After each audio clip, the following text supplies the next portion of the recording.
بسم اللہ الرحمن الرحیم۔ السلام علیکم ناظرین، میں ہوں آپ کا میزبان عبدالجبار گجر اور آپ دیکھ رہے ہیں میرے ساتھ میرا یوٹیوب اور فیس بک چینل۔ اللہ پاک سے دعا ہے کہ اللہ تعالیٰ آپ کو صحت اور تندرستی والی زندگی عطا کرے۔ محترم ناظرین، کل پریس کانفرنسز کا دن تھا اور مختلف یہ پہلے رانا ثناء اللہ صاحب، پھر جناب خواجہ آصف صاحب، ان کی پریس کانفرنس آ گئی۔ پریس کانفرنس کے بعد رات گئے ان کی کارنر میٹنگ تھی، ان میں وہ انفولڈ والی باتیں کرتے رہ گئے۔ پھر اس کے بعد رانا ثناء اللہ صاحب جب ٹی وی پر آئے تو انہوں نے کہا، پھر ان کے بعد ایک رات گئے پریس کانفرنس کی جناب عمران خان صاحب نے۔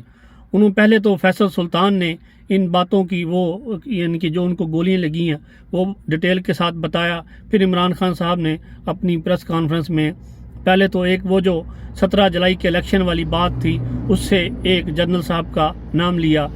پھر اس کے بعد پھر جو انہوں نے الزام عائد کیا کہ یہ جو لوگ ہیں ان میں بھی ایک ادارے کے جو ایک اس کا حصہ ہے، اس پر انہوں نے کہا کہ ان کو بھی اپنے استعفے دینا چاہیے۔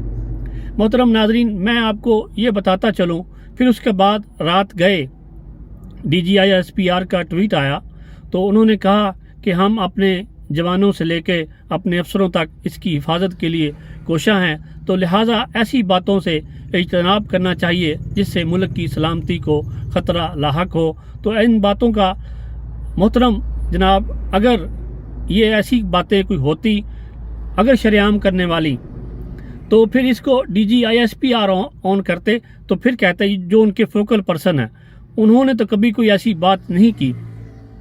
تو محترم ناظرین، یہ بات سوچنے والی ہے، پھر سوچ کے اس کو جو کرنے والی ہے۔ میں یہ بتاتا چلوں کہ میرے بہنوئی جو 36 لائٹ شیر جنگ میں رہے ہیں، مجھے کچھ پتہ ہے ان کا کہ جو یہ ایجنسیاں ہوتی ہیں یہ شریعام کام نہیں کرتی، تو اگر انہوں نے کرنا ہوتا تو پھر بتاتے کیوں؟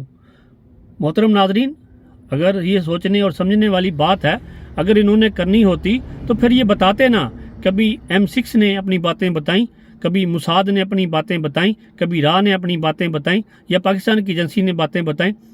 پاکستانی ایجنسی جو ہے یہ دن رات کوشاں ہے پاکستان کے جو مخالف ہیں، جو پاکستان کے دشمن عناصر ہیں، ان کو کچلنے میں، ان کے خلاف یہ روز اول سے یہ کام کر رہی ہیں کہ وہ ان کو خفیہ طریقے سے جو بھی کام کرتے ہیں ان کا جو طریقہ کار ہے اسی طریقے سے کرتے ہیں۔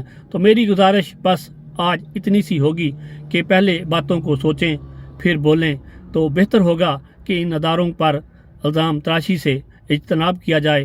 اور مجھے دیجیے اجازت، اپنا رکھیے خیال، خدا حافظ۔